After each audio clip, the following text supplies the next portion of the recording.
as you were speaking before, you have some background with the Ontario Catholic School Trustees Association and different district school boards. So, as far as youth right here in the community, what are you thinking your goals are? And I guess you were in Windsor, but have you spent more time in other areas of Sarnia Lambton?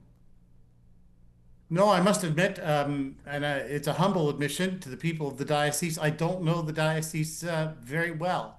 I grew up in Kitchener, which is close by to London, but didn't necessarily know a lot about London. Over the years, I have had some involvement with St. Peter's Seminary in various ways, sat on the board, taught a course, and have known some of the priests of London, though not too many.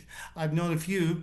And that just about sums up my the total of my knowledge of the Diocese of London. So the early going is very much going to be meeting people, getting into parishes, hearing their perspectives, and among those, of course, of great preeminence are the youth, who are not only the future but also the present of the church. They're involved currently in the life of the church, and so hearing their perspective, their challenges, uh, and just experiencing their faith in the Lord, I think is something that's very important for me to do.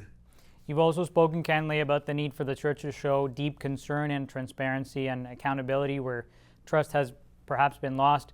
How do you plan to cultivate that environment of transparency across the diocese as you begin your new tenure?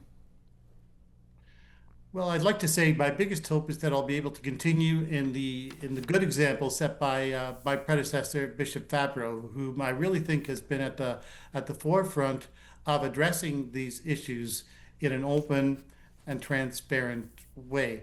And it can't just be about publishing new and better protocols, although you need those good protocols to deal with these kinds of situations. There has to be a true conversion that puts the interests of the vulnerable at the center of the church, and that we're always concerned about protecting those who are vulnerable because of any circumstances. And then, God forbid, if something happens, acting appropriately and swiftly and justly in collaboration with all the proper civil authorities to address these matters when they do, unfortunately, and if they do arise.